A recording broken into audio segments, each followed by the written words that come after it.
আল্লাহর রাসূলের সাহাবায়ে কেরামরা রাসূলের দরবারে গেলে খুব মনোযোগ সহকারে দরবারে থাকতেন, কারণ রাসূল কখন কোন কথা বলে সেটাই তো শরীয়ত। আল্লাহ রাসূলের জবান থেকে যা বের হয় সেটাই তো আমাদের জন্য ঈমান ও আকায়েদ।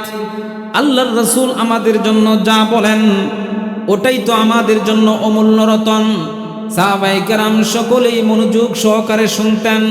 হাদিস শরীফে বর্ণিত আছে, এক সাহাবী রাসূলের দরবারে গিয়া মনোযোগ সহকারে রাসূল সাল্লাল্লাহু আলাইহি সাল্লামের কথাগুলো শুনতেছেন। প্রত্যেকটা কথা শুনতেছেন আর তিনি পাশে পাশে কথাগুলো লিখতেছেন। তিনি লেখাপড়া জানতেন।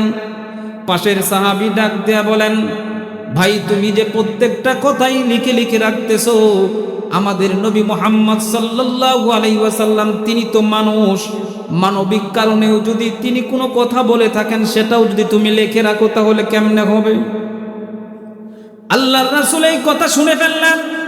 রাসূল শোনা মাত্রই বললেন, ওই জাতের শপথ যেই জাতের হাতে আমার প্রাণ, মুহাম্মদের জবান থেকে কোনোদিন মিথ্যা বের হয় না, মুহাম্মদের জবান থেকে কোনো ধরনের মন গড়া কথা বের হয় না, যা বের হয় সব কিছু আল্লাহর পক্ষ থেকে ওহী হিসাবে নাজিল হয়। চিল্লায়ে বলুন সুবহানাল্লাহ। আমার রাসূল এমন এক মহামানব, যার 63 বছর জিন্দেগিতে যিনি একটি মিথ্যা কথা বলেন নাই, রাহমাতাল লিল আলামিন। আমার আপনার জন্য কেন আদর্শ? কারণ হলো তিনি জীবনে কোনোদিন কারোর সঙ্গে প্রতারণা করে নাই। কথা বলেন ঠিক কিনা? লা ইলাহা ইল্লাল্লাহ সুবহানাল্লাহ ওয়ালহামদুলিল্লাহ লা ইলাহা ইল্লাল্লাহ সুবহানাল্লাহ ওয়ালহামদুলিল্লাহ লা ইলাহা ইল্লাল্লাহ লা ইলাহা ইল্লাল্লাহ মুহাম্মাদুর রাসূলুল্লাহ সাল্লাল্লাহু আলাইহি ওয়াসাল্লাম।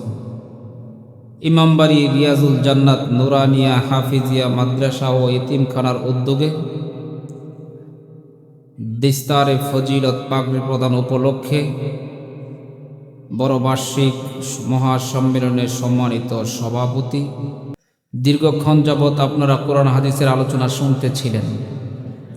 মহান আল্লাহ পাক রব্বুল আলামিন আমাদেরকে কোরআনের মাহফিলে আসার বসার তৌফিক দিয়েছেন।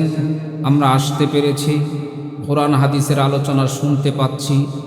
সেই জন্য আল্লাহ তাআলার দরবারে একবার প্রাণ খুলে শুকরিয়া আদায় করি। সবাই বলি আলহামদুলিল্লাহ।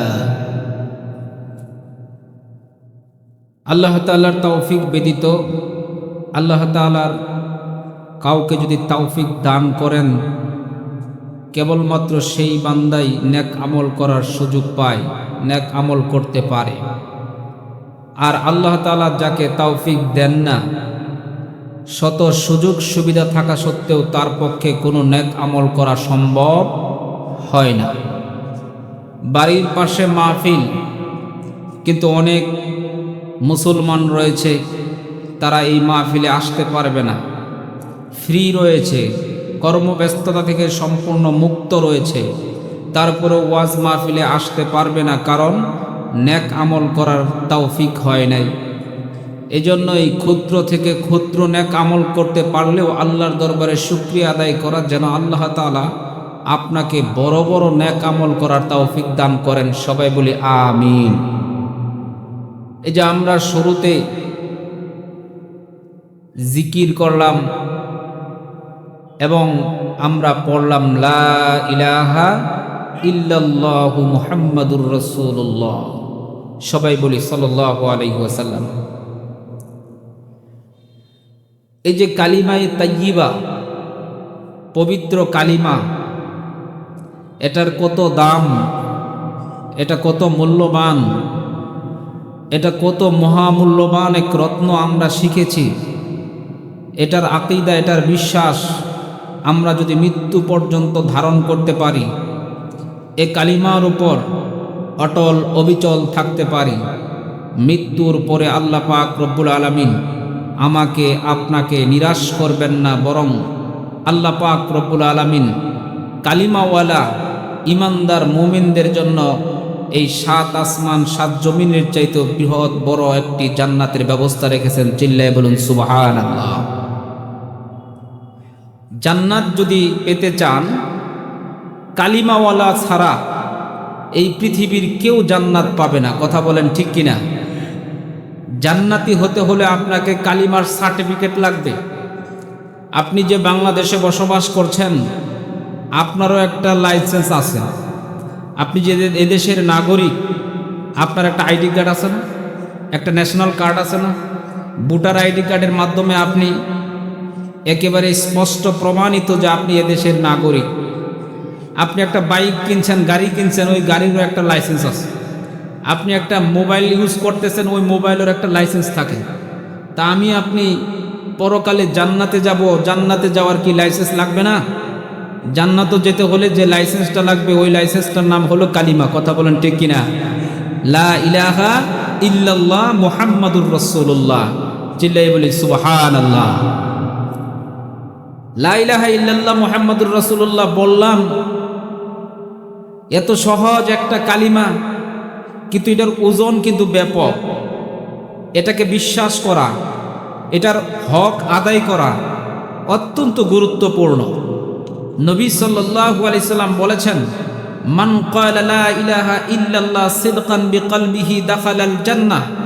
যে ব্যক্তি অন্তরের অন্তঃস্থল থেকে লা ইলাহা ইল্লাল্লাহ মুহাম্মাদুর রাসূলুল্লাহ, আল্লাহ তাআলা ছাড়া কোনো মাবুদ নাই, মুহাম্মদ সাল্লাল্লাহু আলাইহি সাল্লাম আল্লাহ তাআলার প্রেরিত রাসূল ও তার বান্দা, এ কথা অন্তরে লালন করলো, আল্লাহ পাক রব্বুল আলামিন তাকে জান্নাত দান করবেনই ইনশাআল্লাহ। সুবহানাল্লাহ।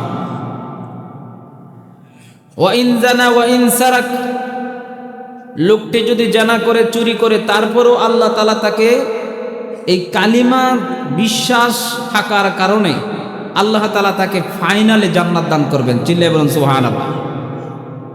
যদিও আপনি আউয়ালান না পারেন, প্রথমতই আপনি জান্নাতে প্রবেশ করতে না পারেন, কিন্তু ঈমান থাকার কারণে আপনি চিরকাল জাহান্নামের আগুনে জ্বলবেন না। ঈমান থাকার কারণে আল্লাহ তাআলা আপনাকে ও শাস্তি দিয়ে হলেও আপনাকে জান্নাত দান করবেন। সুবহানাল্লাহ। এক জাররা বরাবর ঈমান যদি নিয়ে মরতে পারি আমরা, তাহলে যেই জান্নাতটা আমরা পাবো, ওই জান্নাতটা যদি সবচেয়ে ছোট জান্নাত হয়, তাহলে কমপক্ষে এই দুনিয়ার চেয়ে 10 গুণ বড়। চিল্লায়ে বলুন সুবহানাল্লাহ। তাহলে ওই রকম ঈমান যদি এমন দামি হয়, মহামূল্যবান হয়, তাহলে ঈমানের যত্ন নেওয়ার প্রয়োজন আছে কি নাই? বলেন, প্রয়োজন আছে কি নাই? ঈমান এনেছি, ঈমানি পরীক্ষা আসবে কিনা? বলেন, আসবে কিনা? ঈমান এনেছি, ঈমান আনার পরে পরীক্ষা হবে না ঈমানের? আপনি মাদ্রাসায় ভর্তি হয়েছেন, ভর্তি হওয়ার পরে আপনার কি পরীক্ষা হবে না? আপনি পরীক্ষা দেওয়ার পরে যদি উত্তীর্ণ হন, আপনার প্রমোশন হবে, আর যদি আপনি ফেল করেন তাহলে আপনার ডিমোশন হবে। পরীক্ষা অবশ্যই আপনাকে দিতে হবে। আল্লাহ সুবহানাহু তাআলা, আমরা যখন ঈমান এনেছি, মুমিন হিসেবে দাবি করছি, তখন আল্লাহ পাক রব্বুল আলামিন আমার আপনার ঈমানে পরীক্ষা নিবে। কথা বলেন ঠিক কিনা? ওই ঈমানি পরীক্ষা দেখে তখন কি বলবেন যে জান বাঁচানি ফরজ, তাড়াতাড়ি ঈমানের পথ থেকে সরে যায়, এই কথা বলবেন? জান বাঁচানো ফরজ নয়, ঈমান বাঁচানো ফরজ। প্রয়োজনে ঈমান রক্ষার জন্য জীবন দেওয়া ফরজ। কথা বলেন ঠিক কিনা? এজন্য যে কোনো মূল্যে, যে কোনো পরিস্থিতিতে আমাদেরকে ঈমানের পথে অটল অবিচল থাকতে হবে। এই কথাটি আল্লাহ বলেছেন, ইন্নাল্লাযীনা ক্বালু রাব্বুনাল্লাহ, যারা সারা জীবন ভর বলল আমাদের রব হলো কেবলমাত্র আল্লাহ, আমাদের রব আল্লাহ। উঠতে বসতে চলতে ফিরতে, শয়নে স্বপনে জীবনে মরণে সব সময় বলে আমাদের রব হলো আল্লাহ। দুনিয়ার সর্বক্ষেত্রে যারা বলবে আমাদের রব আল্লাহ, আমাদের পালনকর্তা আল্লাহ, আমাদের বিধানদাতা আল্লাহ, সব কিছুর মালিক আল্লাহ মনে প্রাণে যারা বিশ্বাস করবেন, মৃত্যু পর্যন্ত যারা এই কথার উপর অটল থাকবেন, অবিচল থাকবেন, তাদের জন্য আল্লাহ পাক রব্বুল আলামিন সুসংবাদ, তাদের জন্য আল্লাহ তাআলা সুসংবাদ দিয়েছেন। সুতরাং যারা সারা জীবন ভর বলবে আমাদের রব আল্লাহ, কেবলমাত্র তারা কবর জগতেও যখন জিজ্ঞেস করবে মার রব্বুক, তোমার রব কে, ওই বান্দা সারা জীবন ভর জীবনের পড়তে পড়তে প্রত্যেকটা কাজের সময় বলেছে আমাদের রব আল্লাহ, ওই বান্দা মৃত্যুর পর কবর জগতে মুনকার নাকিরের সওয়াল জবাবের সময় বলে রব্বি আল্লাহ।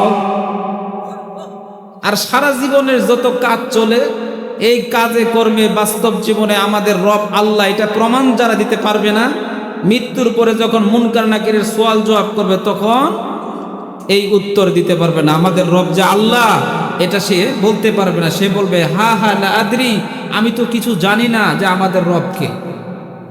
আজকের দুনিয়াতে তাকায় দেখুন, মানুষরা আজকে এই ইহকালীন সামান্য দুনিয়া, ক্ষণস্থায়ী দুনিয়ার শান্তির জন্য মানুষ কত কিছু করতেছে। যে এই দুনিয়াতে শান্তিতে থাকার জন্য মানুষ, আমরা সবাই লক্ষ লক্ষ টাকা খরচ করে বাড়িঘর নির্মাণ করতেছি, অথচ আমার আপনার জন্য আফসোস, আমি আপনি যেই কবরে থাকবো ওই কবরের জন্য কোনো ধরনের চিন্তা নাই। কথা বলেন ঠিক কিনা? লক্ষ লক্ষ টাকা ব্যাংক ব্যালেন্স করতেছি, কিন্তু আফসোস হলো আমি আপনি মৃত্যুর জন্য যে পাথেয় অর্জন করা দরকার, সামানা দরকার, সেইখানে আমরা দারুণ উদাসীন, চরম অবহেলিত। মৃত্যু নিশ্চিত, সেটাকে অ্যাভয়েড করা, সেটাকে এড়িয়ে যাওয়া কারো পক্ষে সম্ভব নয়, কারো সাধ্যেও নাই। এই নিশ্চিত বিষয়টা আমরা সবচেয়ে বেশি গাফেল। আশ্চর্যের বিষয় হলো যাহা নিশ্চয়ই ঘটবে সেটা সম্পর্কে আমরা চূড়ান্ত উদাসীন। কথা বলেন ঠিক কিনা? তাহলে এই মৃত্যু সম্পর্কে যারা উদাসীন থাকবে তারা কখনো রবের বিধান পালন করতে পারবে না। যারা রবের বিধান পালন করে তারা সব সময় মৃত্যুকে স্মরণ করে। কথা বলেন ঠিক কিনা? তারা সব সময় মৃত্যুকে স্মরণ করে। যারা মৃত্যুর কথা ভুলে গিয়েছে, পরকালের কথা ভুলে গিয়েছে, কবরের কথা ভুলে গিয়েছে, তারা কখনো রবের বিধান পালনে প্রস্তুত নয়। এবং আল্লাহ স্পষ্ট বললেন, যারা সারা জীবন পর রবের বিধান পালন করলো, অটল থাকলো, অবিচল থাকলো, মৃত্যুর সময় আমি আল্লাহ পাক রব্বুল আলামিন তার নিকট রহমতের ফেরেশতা নাজিল করব। চিল্লায় বলুন সুবহানাল্লাহ। আমরা কি চাই না যে আমাদের মৃত্যুর সময় রহমতের ফেরেশতা নাজিল হোক? আমরা সবাই চাই। আমরা কে কে চাই? দুই হাত তুলে আল্লাহকে দেখাই, নারে তাকবীর, হাত নামাই। আমরা সবাই চাই আমাদের মৃত্যুর সময় আমাদের আপনজন আত্মীয় স্বজনরা থাকুক বা না থাকুক, কিন্তু আমরা আল্লাহর রহমতের ফেরেশতা চাই। কথা বলেন ঠিক কিনা? এটাই আল্লাহ বলেছেন, ইন্নাল্লাযীনা ক্বালু রাব্বুনাল্লাহ, যারা সারা জীবন ভর বলল আমাদের রব হলো কেবলমাত্র আল্লাহ, সুম্মাস্তাকামু, এই কথার উপর অটল থাকলো, অবিচল থাকলো, তাতানাজ্জালু আলাইহিমুল মালাইকা, মৃত্যুর সময় তার নিকট রহমতের ফেরেশতা নাজিল হয়। আল্লাহ তাখাফু ওয়ালা তাহজানু ওয়া আবশিরু বিল জান্নাতিল্লাতী কুনতুম তুআদুন। ওই রহমতের ফেরেশতারা নাজিল হয়ে মুমিন বান্দাকে বলতে থাকে, তুমি ভয় করো না, টেনশন করো না, তুমি জান্নাতের সুসংবাদ গ্রহণ করো। ওই জান্নাত, যেই জান্নাতের ওয়াদা আল্লাহ তোমাদের সঙ্গে দিয়েছেন। চিল্লায় বলুন সুবহানাল্লাহ। আবার মুসলমান ভাইরা, বন্ধুরা আমার, নবীর প্রিয় সাহাবী হযরত বারা ইবনে আযিব রাদিয়াল্লাহু তাআলা আনহু বলেন, খারাজনা মা'আন নবী সাল্লাল্লাহু আলাইহি ওয়াসাল্লাম ফি জিনাজাতি রাজুলিন মিনাল আনসার। নবীর প্রিয় সাহাবী বারা ইবনে আযিব বলেন, আমরা কতিপয় সাহাবায়ে কেরাম রাসূলের সঙ্গে জনক আনসারী ব্যক্তির জানাজার নামাজের জন্য বের হইলাম। ফান্তাহাইনা ইলাল কবরি ওয়ালাম্মা ইউলহাদ, আমরা কবরের নিকটে পৌঁছলাম। কবর খনন তখনও সম্পন্ন হয় নাই, কবর খনন কাজ চলতেছে। ফাজালাসা রাসূলুল্লাহি সাল্লাল্লাহু আলাইহি ওয়াসাল্লাম, আল্লাহর রাসূল সাল্লাল্লাহু আলাইহি সাল্লাম একটি জায়গাতে তিনি বসলেন। ওয়াজালাসনা হাওলাহু ওয়া কাআন্না আলা রুউসিনা আত-তায়র। সাহাবী বলেন, আমরাও রাসূল সাল্লাল্লাহু আলাইহি ওয়াসাল্লামকে ঘিরে বসলাম। আমরা এমন ভাবে রাসূলকে ঘিরে বসেছি যেন আমাদের মাথার উপর পাখি বসে আছে, কোনো নাড়াচাড়া নাই, একেবারে নীরব মনোযোগের সহিত রাসূলকে দেখতেছি। আল্লাহর রাসূলের সাহাবায়ে কেরামরা রাসূলের দরবারে গেলে খুব মনোযোগ সহকারে দরবারে থাকতেন, কারণ রাসূল কখন কোন কথা বলে সেটাই তো শরীয়ত। আল্লাহর রাসূলের জবান থেকে যা বের হয় সেটাই তো আমাদের জন্য ঈমান ও আকায়েদ।